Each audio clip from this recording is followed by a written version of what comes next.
adanya rencana undang-undang odol ini tentunya menurut kami itu ada dampak yang merugikan ya, karena apa, dengan adanya odol itu kan ada pembatasan muatan Pak, teman-teman itu kan resah. Suasana kondusif mewarnai jalannya mediasi antara kelompok sopir truk dan jajaran pemerintah serta aparat keamanan di Dukuh Banjar Anyar, Desa Taraban, Kecamatan Paguyangan Kabupaten Brebes, pada Sabtu, 21 Juni 2025. Pertemuan ini menjadi respons atas aksi protes yang dilakukan sehari sebelumnya, Jumat 20 Juni, di sekitar jalan menuju objek wisata Kaligua, Desa Wanatirta. Mediasi ini mempertemukan perwakilan sopir yang tergabung dalam Paguyuban Supir Gunung Slamet, PSGS, dengan unsur Forkopimcam dan aparat penegak hukum. Isu utama yang diangkat adalah keberatan para sopir terhadap penerapan kebijakan Over Dimension Overload, ODOL, yang menurut mereka memberatkan dan tidak berpihak kepada pengemudi angkutan barang kecil.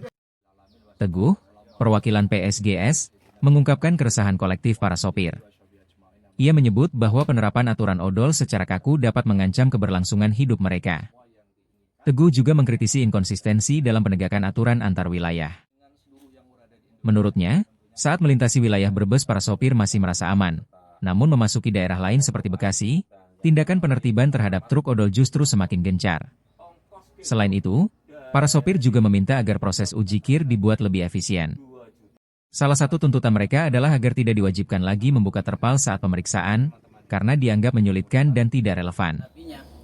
Regulasi ongkosnya itu yang jelas, Pak.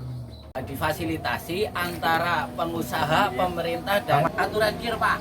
Kalau bisa, aturan KIR itu, kalau di Brebes sendiri, di Jawa Tengah khususnya ya, saya belum pernah di. Menanggapi aspirasi tersebut, aparat kepolisian dari Polres Brebes menyatakan siap mendukung sopir selama implementasi aturan odol belum diberlakukan secara menyeluruh di tingkat nasional.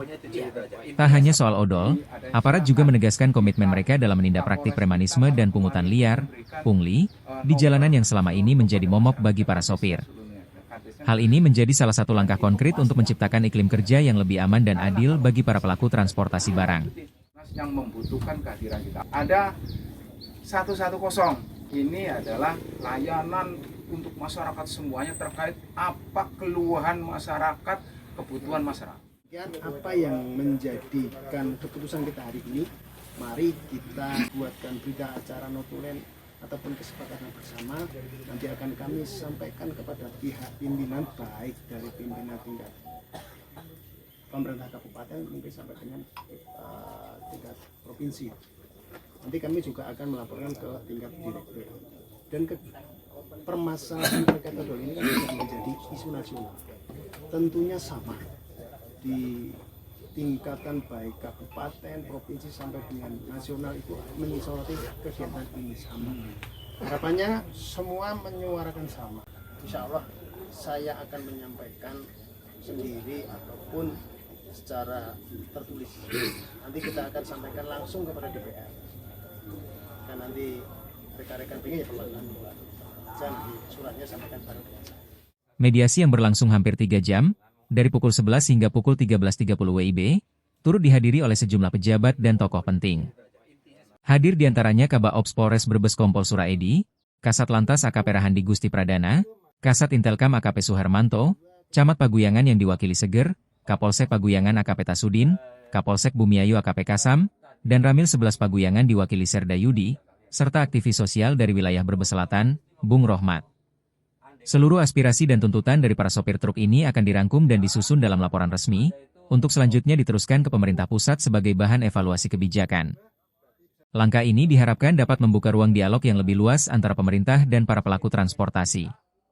Teguh berharap proses advokasi ini tidak berhenti di meja pertemuan. Saat ini, sopir truk di wilayah Brebes masih menanti sikap tegas pemerintah pusat terkait kelanjutan kebijakan odol, yang dinilai belum mengakomodasi kondisi real di lapangan serta dapat berdampak serius terhadap kelangsungan usaha angkutan rakyat.